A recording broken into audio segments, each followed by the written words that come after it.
Guys, please give a hand for KamranV from Los Angeles. Hey.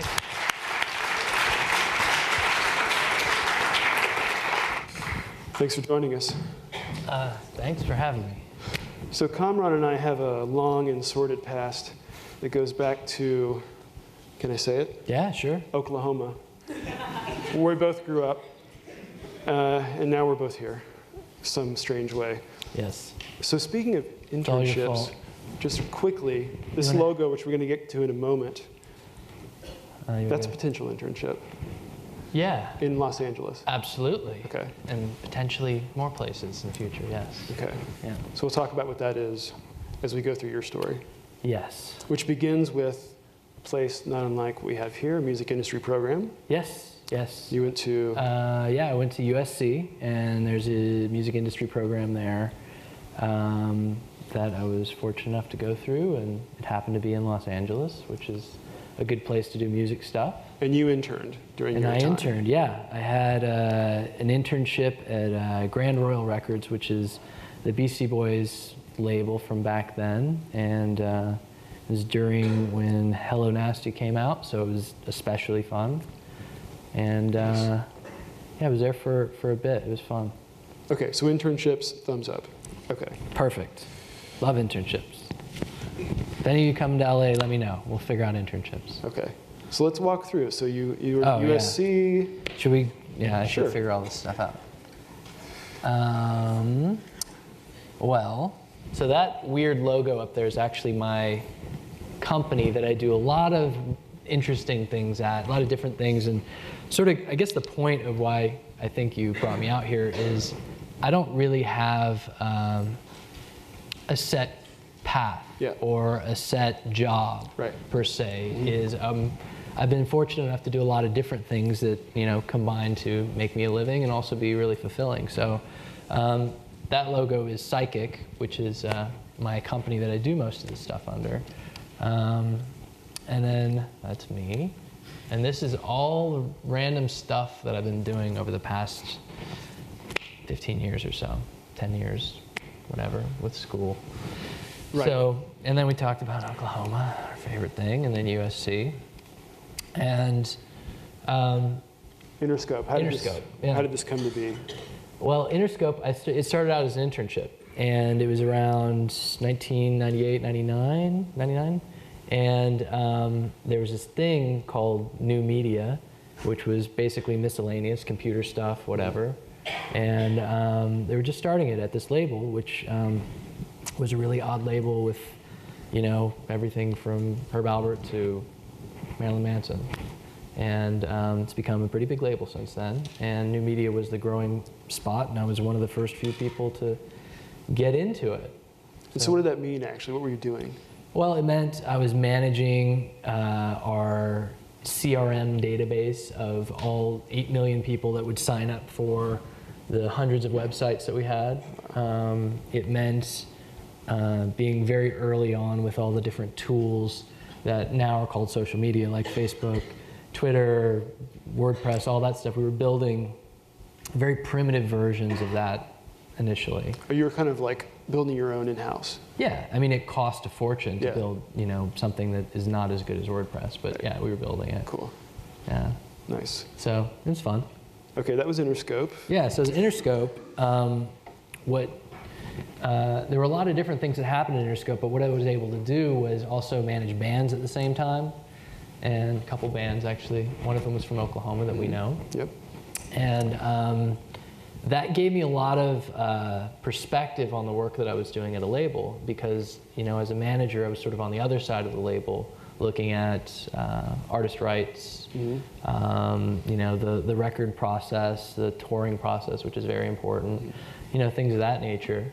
And it gave me what I felt like was a really good balance in my career, and not just be some, label douche. Right. So what exactly, if you could expand just a little bit on that, like what were some of the things that gave you perspective? Well, it would be interesting that one part of the day I'd be, getting phone calls from managers, and the other part of the day I was the manager calling Atlantic, which is one of the bands was on an Atlantic label, trying to get them to do the thing that I was doing for some other band. Suddenly you had sympathy. Yeah, it's sympathy, but I also realized that they can do it because I was doing it for the other band on the other side. So I was like, this is really strange. And did that lead you out of Interscope, having that perspective, or you were there for a while longer? I was there for a long while. Yeah, Okay. I stayed there and did a bunch of different things like new formats and stuff. So I did a bunch of surround sound albums and weird things like there's this thing Data Play that never really hit. So it was like, because new media was this miscellaneous department, it ended up being a home for anything new. So if it was, I produced the first cable video on demand shows that we produced that were, in very small markets and usually free. And new formats and, just anything miscellaneous. Gave me a lot of exposure to the business development as well as the legal process behind all of these things. Kind of a sandbox. I mean, yeah. Data Play, I hadn't heard of it. Yeah. I guess it didn't quite take off. Some things worked, some things didn't, You guys were doing DVD and you were doing, was this also the mobile? Yeah, so one of the new formats was this mobile stuff, which was interesting because it was, back then, it was sort of a novel thing to have a song play from your phone, which seems a little silly now, but it was pre-smartphone. The phones were dumb. Yeah, really dumb. Yeah, it was very different. But the music business was sort of getting eaten up by piracy at the time, and my boss threw down an old cell phone and said, "Figure this out." And me and another guy named Roy just sort of figured it out, and we did a deal with Sprint to put out ringtones. And the point wasn't really to sell ringtones, but that was sort of the stepping stone. Mm-hmm. But I guess fortunately and unfortunately, that became the thing that everyone was obsessed about at that time. So we could somehow convince people with these new phones to pay up to $4.50 for a fraction of a song that sounded terrible, but not get them to pay $1 on iTunes for a full song that sounded pretty good. These were like the MIDI? These weren't the MIDI ones. Okay. This was just after MIDI. We did some MIDI stuff, but we couldn't really, that was a publisher thing, not a label thing, so we couldn't really monetize that. But what we were able to do is start to clear rights for our catalog and create this new business, which became a huge business. And we started this division, and I was the head of marketing for this division. $450 a track. Or $450 a clip. Yeah, it was Verizon was the most expensive one. Yeah, so $450 on Verizon. And that kept going, and then? That kept going, and that started to suck, honestly. Yeah. It was really boring selling ringtones. Why is that? Well, there was a unique opportunity at that time. So, give an example with Sprint. Like, we were moving into the era of 3G, which now we're barely moving into 4G, but we were moving into the era of 3G, and what that meant is you paid an extra $10 per month for that service, and you had to upgrade your phone. So to me, that's what was really interesting, was that moment where there was the potential to almost, without people knowing that they're paying for it, bundle in music into your subscription for your cell phone. Mm. And though the money would have been not as much as the ringtones eventually made, I feel like long term it was a really big opportunity. And a lot of people were fighting it at that time. So that was the opportunity I sort of saw, and sort of direct to consumer sales, which record labels weren't really in the business of back then. And that's what was exciting to me, and what it ended up being all about was, hey, can you get this ringtone on the deck of the AT&T store? And that was temporary. And that's when you're twisting the arm of a carrier saying, when you ship a phone, it's going to have this particular music on it. Well, that was preloads. That was a whole other thing, yeah. But okay. The deck was the store, like basically the iTunes store of the phone that was really small, and like 4 or 5 ringtones could be on it. Right. So the opportunity was 3G was coming, you could have the data streaming like we do now, and instead the direction was just back toward these back towards selling 450 ringtones and sort of you know, manipulating the customers a little bit.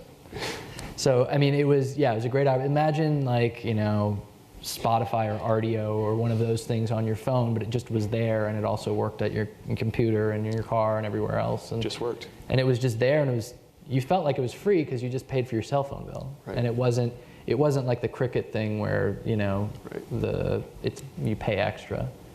So that was the opportunity that was sort of missed. And so we don't want to dwell on this too much, but to the extent you can talk about it, I mean, how did those negotiations go? Like, did the carrier want it? Carriers weren't as interested in it because it would require them either raising their price or giving the music business a piece of that $10. So they were entertaining it, but it wasn't that attractive. More of the resistance actually came from the same people that resist Spotify and all that stuff now, honestly. Not that Spotify is the solution, but the ones that are like, well, I can sell my song for 99 cents and it's going to take a lot of streams to do that. And because I'm named that big artist, I'm going to sell a lot more. And you're basically making money on me. Cannibalizing the sales. Yeah, and cannibalization, I think, is so many people say that, and a lot of the different businesses I've been involved with, cannibalization is something that is sort of comes from fear. Like that I'm big now and maybe I won't be big later, so I want to make as much money as possible. And, you know, I get that, but it's sort of counterintuitive to creative work to me. Another case, didn't happen for 3G Unlimited Music. Unfortunately. Okay. Yes. So how long, and then I assume at some point you said, I'm ready to move on from Universal. Yeah, I definitely was at odds and did not enjoy the mobile business in that form, for sure. Even though it was, I mean, it made me look very, very smart at the time. Like, hey, you did this? Like, that's great. Yeah. So. And so then it was, Psychic was born? That was Psychic, I was doing that, I mean, when I was managing bands. It's just this thing that's gone over everything. Okay. Fortunately. It's always the extra that you're doing.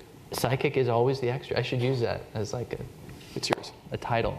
But yeah. So I decided after this crazy mobile journey that I was gonna get creative again. And you know, by trade, I actually started out when Elliot and I met. We were at this really great junior college called Rose State in Midwest City, Oklahoma.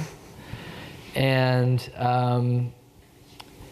I was on the path to be an engineer, and I really wanted to be a music producer, and that was like my thing. And I got to do a lot of that. I mean, I produced those surround sound records, but I mean, I produced the package of that. I wasn't producing the music. The music was already made. And I was in the studio. We had a great studio at Interscope pretty often, but I wasn't in the thick of it like I sort of was in management. So I came up with this idea. We have a lot of these pretty credible clubs in the LA area. One of them was called Spaceland. It's still sort of around, but it's a complicated story that I don't need to get into. But Spaceland was like the cool club where Beck would play a secret show, or Weezer did their comeback show, or the White Stripes played their first show in LA, or et cetera, et cetera. So it was a really cool spot. And they had this thing on Monday night. It was the Monday night residency. The cool band that was like, you know, bound to be famous or infamous played once a week for a month. And I wanted to multi-track record them, put out albums, and as you can see up there, it's sort of it was a CDR, it was on demand. I worked with this really innovative company called Kufala.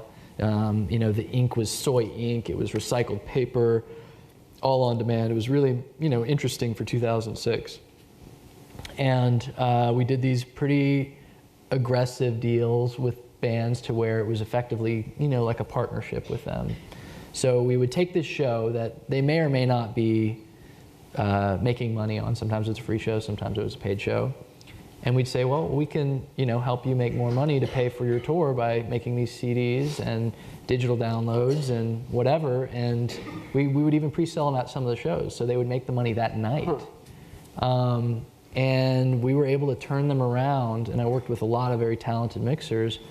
We were turning them around by the next week. So if it was a residency first show, by the next residency show, you had the disc and you were ready to go. Cool. Yeah. And how many of those did you do?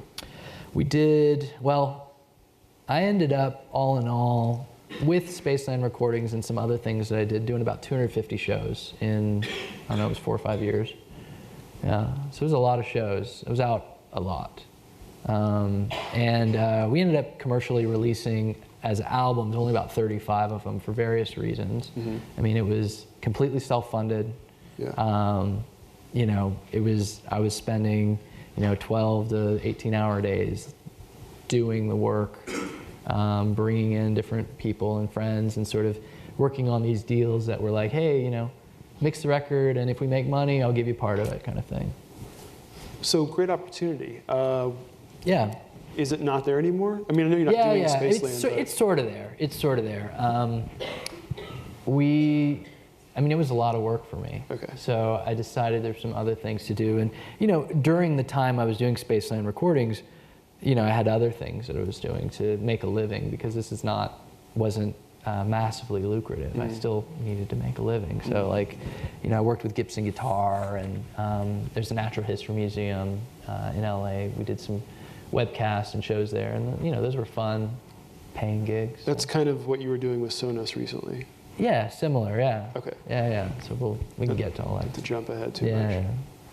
Yeah. So this is you fully on your own, Spaceland, working with brands like Gibson, working with the museum, and from there you did the Battle of the Bands? Yeah. So from there, I partnered with some folks that I met back in my mobile days, marketing guy named Evan, and we started this concept called, it was at the time called Campus Music Fest, because there was a campus movie fest that he went to college with, and we just sort of packaged it in that. And I already had done a lot of work with the Grammys, and we brought the GrammyU program into that, which is a great organization. If you guys haven't worked with GrammyU. Oh, they are, yeah. Great thing. And we did this cycle where basically we did a Battle of the Bands, and, I felt like it was a little bit different, and the way it worked, because most of them are sort of pay to play and all that. It was all free. It's still going on. And what we do is we do the battle, and then the winners would go on this thing called the Textbooks and Tickets Tour, where they'd open up for really cool bands at big venues at, I think it was one band was got to open up for Big Boy at the Wiltern or something like that, which is a huge venue in LA. Wow. And this last year, the artist that won got to go into this really famous recording studio with Andrew Sheps, who won a Grammy for Adele's record and mixed 99 Problems by Jay-Z, and that was all free. How is that all free? Break down sponsors. Okay. And generosity. Andrew donated his time because he liked the concept, and he and I worked together with the Grammys, and he likes the GrammyU program. The guy who mixed Adele was like, I'll do this for free. He's 100% free. So the winner last year, Raquel Rodriguez, she got to get this Grammy winner to produce a track, and Jason Bentley from KCRW introduced her at an event, and it was a whole big thing for free. So just quickly on the sponsor piece. Yeah. Was that Chegg? Chegg ended up being sort of the biggest sponsor for that. We had a lot of different sponsors, and Grammys was a sponsor too, in the fact that they provided a lot of resources and very supportive of the whole thing. So essentially that's how you got off the ground. You found partners who were interested in being a part of the event. Yeah. And that made it happen. Absolutely. Okay. I mean, we had pretty big staff on the road, and turned it into something really cool. Cool. And Bedrock. Oh yeah. So Bedrock.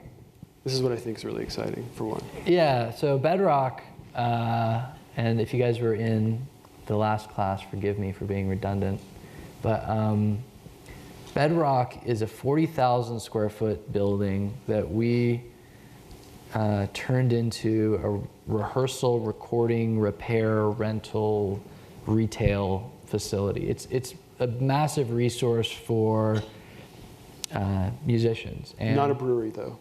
Not a brewery. It was going to be a brewery, and it didn't make sense. Because? Do you want to get that deep with this one? Just a little bit about the vision, just a quick bit. So when this started, it wasn't my idea.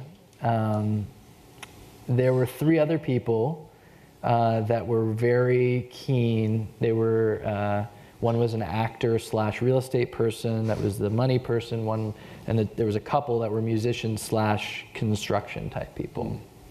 And they found this building and got into it with this grand plan to have a brewery and a restaurant and a 3-suite motel, as well as a rehearsal facility. But it was a rehearsal facility for what's called lockout, so it was only going to be rent by the month. Didn't really know what they were doing, and I had come in like maybe 4 months after they had started through a mutual friend, and came in with some gear and some insight to the neighborhood, because what makes this place unique is where it is. It's by Spaceland, it's by all these cool clubs like the Echo and Echoplex and things like that, that, you know, Tom York will do a secret show at or whatever. And most of the musicians live in this area too, so they can walk here. And all of our employees are musicians as well, right. So they get it. And that's what I think is interesting, is that musicians are working there. Basically, now that it's kind of evolved, musicians and your work in the industry have kind of made it into something a bit different than a brewery and a hotel. It's how many rooms? It's 100 rooms. 100 rehearsal rooms. And we calculated about 2,000 musicians a week come through. Wow. Touring musicians, local musicians. You know, I mentioned before, Divine Fits basically demoed out their record there in January. So. And you can go there, you can get your amp repaired, right? Yep. Inside the building? Yep, you can get it repaired, you can get your guitar set up, you can buy cables and sticks and strings, you can rehearse by the hour. You can record a record on, you know, the tape machine that we have that was at A&M Records. And, you can do your indie film mixing there, all kinds of stuff. And then there's a bunch of characters there, which is always fun. Right. Yeah. Right. The community is important. Yeah. Absolutely. Yeah. And so then to contrast Bedrock and the 2,000 or so week folks streaming through there, making music. Yeah. What's the other side of what you're working on with? Well, so I basically do this. I work with artists in a different way, artists and brands more like. So there's this trend that's been going on in brand marketing or strategy or whatever, where the affinity of music and the lifestyle around music culture, it's emotional, right? So you feel, when you hear a good song, you feel good about it. When you see an artist that is doing something that you like, you feel good about supporting them. When you go to a show, it's fun, it's a party, right? So there's pretty innovative brands that I've gotten to work with and create these different experiences, and a few examples of it are with Quicksilver, Levi's, and most recently Sonos. And Sonos is probably the one that I've been the most involved with hands-on, where I actually was a part of the design team with the architect to design the space, which is a functional art gallery. And Sonos is a Wi-Fi speaker that, you know, you can put music in all your rooms and all the music in the world can go through it, etc. So we designed a sonically tuned art gallery where real exhibits exist by fine artists. A lot of them are interactive, like we have a current exhibit which is 50 speakers lined up playing different stems of the XX song Missing. Cool. And they move, they have motors, it's pretty freaky.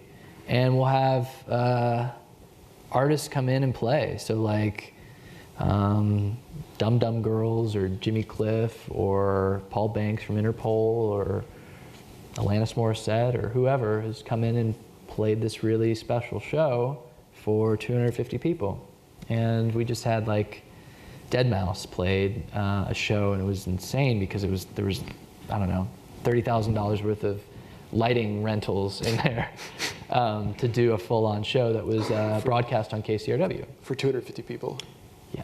Wow. It was very, I mean, that was just the lights. It was overall a very expensive thing that made sense for a lot of reasons. And in the end, to someone looking for this type of product, these speakers or Levi's jeans or whatever, it comes down to, well, how do you feel about it?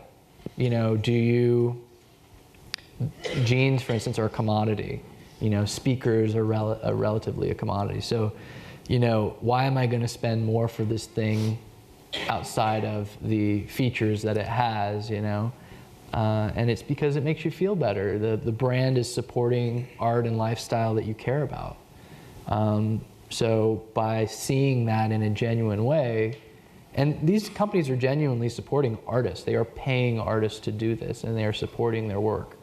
And it's, it's really interesting. Not that it's perfect, but it's sort of another way to perpetuate good ideas. So. And so Sonos gets value out of just those 250 people being in the room to see Dead Mouse or Jimmy Cliff. So far. Okay, that's awesome. Yeah, it translates. You see in press and all the different places how this influences culture and gets the brand out there in a way when someone hears Sonos, they are comforted. It sounds good, Excellent. Yeah. So some more examples. It looks like Starbucks. Oh yeah. So Ticketmaster, I've done work with Bonnaroo, Starbucks, Mog, Avid, CMJ, EA Games. Basically the same idea. They want. These are a little lighter, a little less heavy. Like the Levi's, Quicksilver, Sonos thing is much heavier, and I think a little later I have another slide. There's another company, Casemate, that I did a much heavier campaign with as well. Cool. But the other ones were much lighter, but they speak to the same ethic behind that style of marketing. Okay. So all the interns that come out in LA this summer can be at the Sonos shows? Yeah, okay, exactly. Cool. Good. Yeah. Great. Internship and free Sonos shows. Do you want to show some of the footage from the Nails tour? Sure. Okay. So one of the things that I was able to do is go on tour with 9 Inch Nails, which frankly is the best thing I've ever done. It was a lot of fun. So yeah, here's part of the video. I'll stop it probably halfway through or something. Hard to be like you, flew too high above the wing, lost my faith in everything.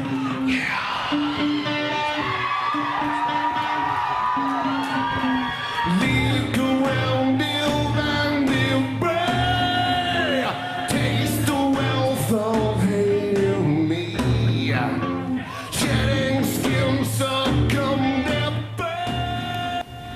So just to quickly explain, the 9 Inch Nails was, you were documenting the tour, the last tour? Yeah, this was the last, well, who knows if it's actually going to be the last tour. I mean, but it was the last tour ever for 9 Inch Nails, and I went on the road, shot 10 shows, and one of those shows we actually weren't allowed to shoot, which the fans got together and actually created a fan shot film, which was great.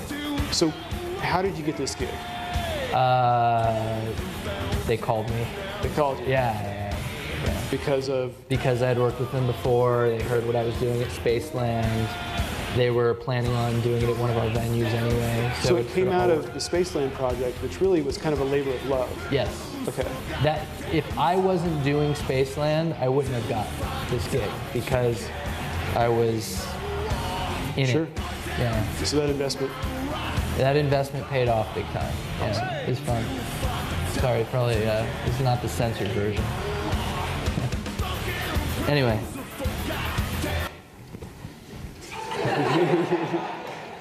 A little change of pace. That Casemate thing that I did was sort of this affinity marketing thing. And anyway, it ended up, the pinnacle of it was we did a bunch of deals with people like 9 Inch Nails and Yo Gabba Gabba. One and the same, really. One and the same. Yeah. You'd be surprised. A lot of people that like both. It's a real thing. And anyway, this is TV on the radio at South by Southwest, and me directing. Is that Broby or one of them?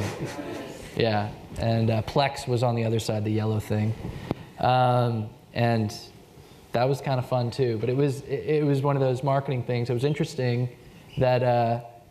We had a lot of traction with, but I think in the case of Casemate, they weren't as interested in holding on to that as Sonos is, for instance, or okay. Levi's. So it was interesting. They didn't quite see it through. Yeah, and then later on, I worked on this film this year called Regeneration Music Project, but part of it was filmed in New Orleans with Mark Ronson and Erykah Badu. It was 5 different artists doing 5 different genres in 5 different cities, and really was a fantastic project. So I did the digital strategy around that. And it was a theatrical release. It was a lot of fun. I was involved from the beginning of production and all the way through. So it was a good project. And now I'm spending a lot of time on this. Right. POP-AUT. Yeah, POP-AUT. So I've been explaining all of these challenges a little bit in these different businesses where, you know, in Spaceland I was splitting royalties with bands and the different creatives that I was working with. And in Interscope Mobile, there's a lot of microtransactions and these crazy spreadsheets that we had. And managing bands, very similar thing. Like I was getting, you know, my 15% from the band. What is that? How does that work? And, you know, there's all of these different layers in the different pieces of creative work. And I saw it very vividly with the way people got together for Nine Inch Nails and made this sort of crowdsourced concert film. And I started to realize that all of these layers now we have digital music, digital film, digital games, all the digital download, everything that has all this great metadata attached to it. No one is really making any efficiency with regard to how people get paid. So should we just skip that? That's okay. Okay. So anyway, I have nothing to do with this film at all. I just like it. And I heard a lot of you have seen this. So this is really the audience that I'm speaking about. Anybody can go out and make a movie. Anybody who has $1,500 can buy a camera. Even if you don't, there's so many ways to make a movie. There's so many ways to distribute your film on the internet, on the, you know, there's a million different platforms. So that's all really good for people who want to express themselves, but it also makes it a lot harder to kind of break through all of the noise. Almost everybody I meet in the world of art, music, literature, creative expression, everybody's equally excited and afraid. No one really knows where their next paycheck is coming from, but they're really excited at their ability to create work and communicate directly with an audience. We're at a time when artists have the power, and I'm often puzzled that they don't recognize exactly how much power they have.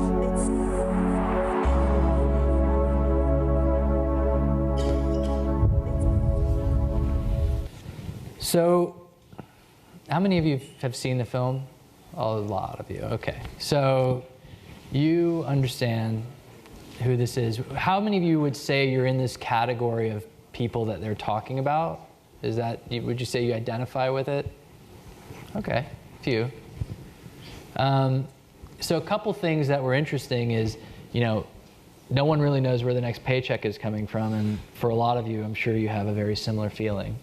Or your first paycheck is coming for, right? Or you will in May, or you next will, May. yes, you will in May. And that artists have the power.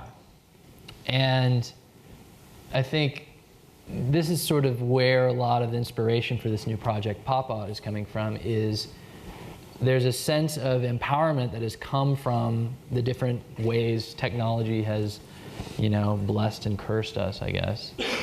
And there's this big gap that I'm trying to fill with POP-AUT. So, you know, I see the different, there's all these people making film, apps, music. I mean, you can go further and be like things like Etsy and blogs and things like that. And what happens is they're working together, and they're these people that are described in that film, Press, Pause, Play, that are working together. They're making a lot of stuff together, and it's gets very complicated very quickly. And they're not just making one project with this group of people, they're working with a lot of different people in a lot of different ways. And I was finding that for myself. This was a challenge. Just the 35 records at Spaceland Recordings was a challenge. So you know, you end up like doing what you're gonna do, and then you like agree to your business, then you start making money on it, potentially, hopefully, and then, you know, someone is in charge of taking all the money, and they usually mess up. It happens pretty often. Actually, in the major label system, it happens every time. It's 100% accuracy, one thing that is gotten right. And then you try again, and then you usually sue each other or hate each other, and then you settle and figure out what you're going to do next. And what this looks like a lot of times is a big mess. Like, this is real. This is a very simplified diagram that I'm sure a lot of you have seen of how royalty payments happen in music. And you know, with POP-AUT, I'm not talking about just music, I'm talking about any creative work. Music happens to be really confusing. And my opinion is that this bad business affects what comes out. Sure. And the way I'm trying to solve this problem is make it to where it's self-service, to where anyone could use it, like a baby. That it's transparent, so you see everything. As much as you agree to show, it shows. It's direct, so that, you know, the money doesn't flow through me to you. It goes right to whoever's supposed to get it, even if it's your third cousin's sister that he gave part of his royalties to. It goes right there. And it feels free, because what I learned from mobile and that opportunity is where the art was in establishing and executing that idea of, you know, music ubiquity. Was it has to feel free. Even, obviously people have to be paid, but it has to feel free. So the business model of this is very inexpensive, very low friction, and ultimately saves people a lot of money. So the way the whole thing works is it's a project, some splits, and some expenses. And everything in the system falls under this rule. You know, whether you're a group of people, whether you're a project, whether you're a sales channel, whatever you are in the system works like that. And that's sort of part of what I believe is missing from payments, is simplicity. Uniformity. Yeah, there's basic rules, simplicity, and it just works. So, you know, this all sort of leads back to, well, why am I really even doing this? And you start to see trends, right? You see sort of the way production has changed, right? Anyone can make a record on their iPad or iPhone or film or whatever. Anyone can do a lot on their own, and especially with other people with all these great tools. And then you go into the distribution of that, things like YouTube and you know, the hundreds, thousands of different ways you can get out your creative work, and then marketing that stuff. All of this costs nothing to do. I mean, you can pay for ads and you can go down those routes, but it costs relatively nothing. And they're very simple, and you and a group of your friends, or just you, can deal with it. But the thing that hasn't been solved is this issue of how you pay each other, if you want to pay each other. And most people that get into a creative project, they're not out to rip each other off. They really want to do it. I mean, what you may or may not think of labels and studios and all that, it started with them wanting to pay each other. But it just is too difficult and expensive and challenging. And ends up being sometimes where they just don't even do it. They don't even deal with it. They don't even try. Right, they don't try. Yeah, or they say they try, and it's just sort of half there. But even among a group of folks who are going to work together on a project, it may be too difficult. Yeah, like let's say, you know, I make a bunch of films and you work on one of them. Well, I'm too busy making another film to deal with this, and I don't have enough money to pay someone full time to deal with this. Every month when you get a Netflix royalty or an Amazon royalty or whatever it might be. Whatever it is, yeah. So for POP-AUT, we're starting out with YouTube as the initial sales channel, but it's everything. It's Netflix, it's iTunes, it's Etsy, it's Threadless, it's Ticketmaster, whatever. Okay. Yeah. And it's almost free? Almost free. Okay. Yes, it's 0.5% is the goal, so don't quote me, but 0.5% of what each user comes in. So it ends up, for someone not making much, it ends up being pennies or maybe $1 or $2. But it's capped. So if you happen to be a multimillionaire on YouTube and all of these projects, it stops at $25. Okay. Yeah, that's the idea. Cool. Yeah. Cool. I don't know if we have time for a question or two. I think we're getting close.